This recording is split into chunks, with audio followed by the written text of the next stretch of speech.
Oh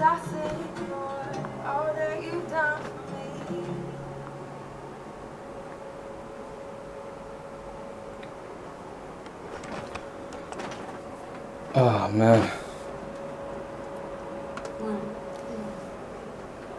I was thinking that I was gonna get something to eat. But when the disciples asked Jesus, Master, you eat something. Jesus said back to them, my meat is to do the will of God. Oh, that's in King James Version, Old English. My food. I love the King James Version. It's poetic and stuff.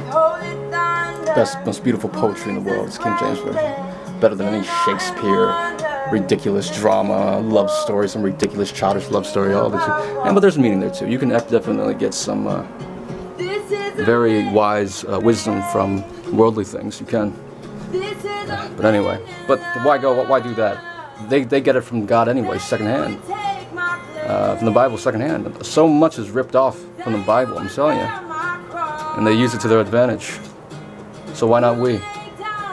This is the instruction manual for our lives. We read the instruction manual for our phones or for our cars, whatever. What about the instruction manual for our lives? It's the best book in the world.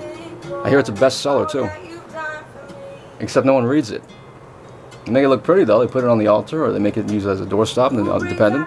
They put one in every single hotel in the Gideon's Bible in the U.S. of A. But no one reads it. Well, some people do. But light will shine brighter and brighter as we come near the close, and all will see incredible things. Incredible things. We are living in an incredible time. Be happy. Christ is King. He is risen. He is alive. So anyway, I was thinking about my body, okay? Our bodies are the temple of the Holy Spirit. And I have abused this body. And I wish I was vegan. Because, or I wish that I take good care of my body, or at least try to, by being vegan and exercising and trying to anyway, sleep well and do all those things. But I do that. Why do I do that? And that's important. Why do we do the things that we do? Even Marlon Brando said once to Larry King. He said to Larry King, but do you really know what you know? Then Larry King was like, okay. Alright, next thing. I'm like, oh, Marlon, he's off the deep end again. Colonel Kurtz is getting all, waxing poetic here. Who knows what he's talking about. But he's an actor. Oh man, Marlon Brando, he was fluent in French. He was fluent in several languages, I'm sure. I need to learn more about it. I had his book, I haven't read it. I got too many books to read. But I read it, the beginning, and it was so cute, so beautiful. It talked about how he had actually, what did he do? The kids. Oh yeah, he was a beautiful man. Brain and bronze, man. God created Marlon Brando. God knit him together in his mother's womb. And God gave him brains and brawn and beauty. He was a beautiful man.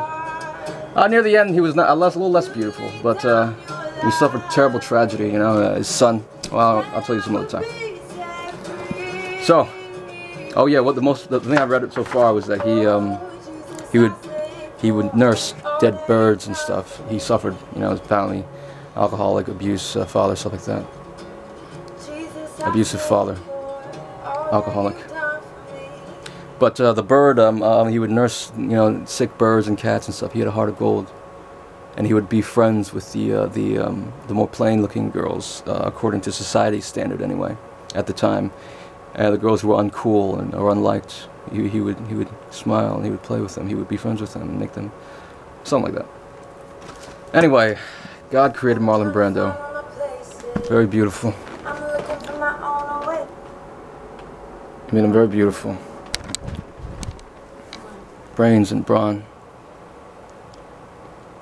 And I'm